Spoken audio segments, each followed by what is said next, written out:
Hey everyone, I have a fun and fast video for you today where I'm going to share 5 literacy tools I love to use in small groups. If you've watched my videos before, then welcome back, and if not, my name is Susan Jones. I'm a former first grade and K-2 literacy teacher who now spends a lot of time here on YouTube. I'm actually getting my master's degree right now in curriculum and instruction from Boston University, so while I'm home doing that, I like to hop here in front of the camera, make quick, actionable videos that you K-2 teachers can take and use in your classrooms right away. Before I dive into this video, I do want to preface it by saying you don't need any of these tools to use in your literacy groups, but these are just ones that I have found and have used in the past, and they tend to be high engagement for your young students, and they're a lot of fun. Also, I'm going to link each tool I mentioned down below in the description with Amazon links. I'm doing Amazon because that's just the easiest place for me to find them, and that is honestly where I've gotten all of these tools, but if you can find them cheaper at the dollar spot, at any Dollar Tree store, anywhere, drop it down in the comments, ask some friends, get them however you'd like. All right, so let's get started. Give this video a like, subscribe to my channel, and let's roll.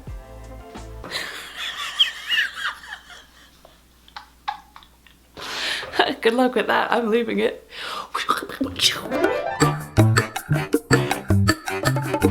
Okay, up first, the tool I use probably the most in small group literacy are these magnet letters. Now, you can use any magnet letters. I particularly like these ones right here. They are alpha magnets, and I like them because the vowels are all red and the consonants are all blue. I just find it's easier for students to go ahead and, especially if we're doing like CVC words or VC words, if they're looking for that vowel or if they're looking for that consonant, I like having them color coded like this, but any letter magnets will do. You can use letter magnets for a variety of things. I particularly like to use them when we're just having students match the grapheme to the phoneme. So I might have them match some letter sounds. Like here, I might say, which letter makes the sound ah? Which letter makes the sound t? Which letter makes the sound mm? And as you can see, students will just simply pull down the letter tile or show you the letter tile that matches and then put it back up. Of course, while you're doing this, you can also have students spell words. You can say, spell the word mat using the tiles that you have in front of you. And students can go ahead and spell the different words. Along those same lines, I like having students practice word ladders to help them with phoneme manipulation. So they might spell that word mat, and then I might ask them, okay, change that beginning sound to this sound. And they'll have to look at their letters and see which one that would do, and then they would see that made the word cat. And then I might ask them, okay, how can I change the word k-at to k-ap, cap? And they would have to then figure out that they have to change the end phoneme, change that T to a P. There are just so many different centers and activities that you can do with students using these letter tiles. So if you don't have any in your classroom, you might think about finding some for your students to use. The second tool I love to use in small literacy groups are whisper phones. Now, you've probably seen whisper phones all over the place. I know that many teachers will have students use them in independent reading, so they'll have them in their little book bins maybe, or if they're at a small group and they're just whispering. But not only do I love them for fluency, but I also really like them for phoneme awareness. So first of all, you can have students practice making letter sounds the same way you would have them practice their fluency by whispering into the phone. But it's a great way for them to practice their letter sounds. So you might say, please say the sound that the letter T makes. And they'll take their phone and they'll listen to themselves say t, t. These cheap little phones are so silly, but kids absolutely love them. My own 2 boys have their own whisper phone upstairs, and it's a great way for them to actually hear themselves reading, and it just gives them a lot of joy. Another way I like to use these are I will have students come over to the group, grab their little whisper phones, and we will start with some phonemic awareness drills just to warm up before we go into our small group lesson. So I might have students use this for phoneme segmentation or phoneme blending or phoneme isolation. So I might ask them to segment the word mop, and they would whisper Or I'd ask them to blend these sounds. T, a, p. And they would say t, a, p, tap, and whisper it in. The whisper phones are nice to use in small group because you can still practice those same skills with all of your students, but you can kind of listen into each of them independently just to see if they know what they're doing. Tools number 3 and 4 I'm going to use together because I like to use them for making your activities more multi-sensory. Now, I talked about why using different sensory activities are great for teaching sight words in this video, and I also talked about it for teaching letter names and sounds in this video. So some of the tools that I like to use for this include these little finger lights here. They go on like this and off. But you can get a whole pack really cheap. This has like 24 of them or something for your whole classroom for like $5 maybe. They're very cheap, but I love to use these for a few different reasons. Students simply put their little finger in there and then they can turn the light on. I won't keep it on to not blind you the whole time. But what you can have students do, if they are reading a text in front of you, these are great for tracking the words so they can track each word as they say it. If they are blending sounds to make a word, they can do the same thing. So they could say k, a, t, cat. And they can highlight the different letters and sounds as they read those words. Another activity I like to do with these little finger lights that I mentioned in both of those other videos include actually physically making the letters or the high frequency words that you are working on. So you can either turn off all the lights, which might not work if you're in a small group with a bunch of other kids in the class. But when I was a literacy specialist, we would have our own room. And so you could actually turn off the lights and do this in there, and they would simply turn it on and either trace on the wall or up on the ceiling. They could actually make the letters. But if you are doing it in a small group and you can't turn the lights off, you can simply grab like black construction paper or any solid paper, and you could say, make the letter or show me the letter that makes the sound B. And they can go ahead and trace a B. It's just a fun way for them to practice those letter names, letter sounds, and really any literacy skill. Tool number 4, which follows in this same exact category, are these sensory poppers. Now, I have started to see these everywhere over the last couple years.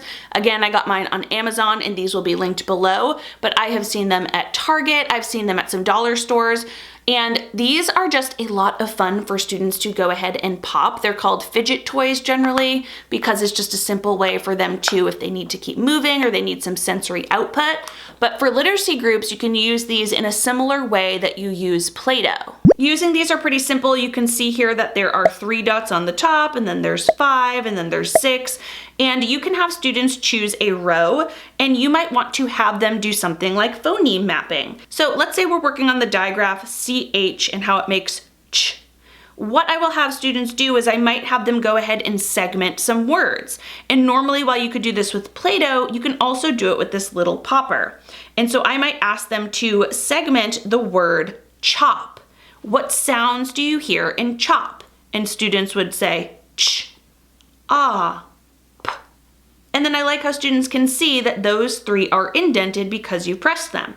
Next, they can choose another line, and I might ask them to segment the word couch. This time that digraph's on the end, but I still want to see if they can tell me the sounds they hear in couch. So here they have k, ow, ch, couch. Again, just like using Play-Doh, this provides a nice tactile option for students to use, and it also provides that visual of letting them see how many phonemes are in a word after they've gone ahead and pressed the little poppers. Okay, and the 5th tool I love to use in small literacy groups are these dry erase dice. Now, if you have been watching my channel for a long time, you will know that my very first year on YouTube, what I would do is I would just share one quick game that you could use in your classroom every single Sunday. So the videos were between 4 and 8 minutes long maybe, and you can see in the thumbnails that I have these dice in many of them. That's because, as I explained in those videos, I love using these in small groups. Because they are dry erase, you can quickly customize them to whatever skill you're working on with your small group of students. Now, these ones in particular look like this. It comes with 4 of them, and they are 3 inches by 3 inches all around.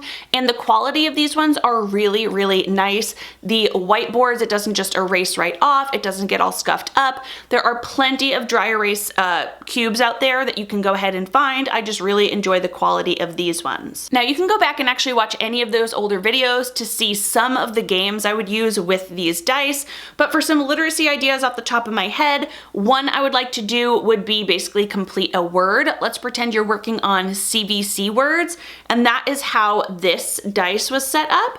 And so this die has all of the vowels, A, E, I, O, U, and it even has a star, which means wild.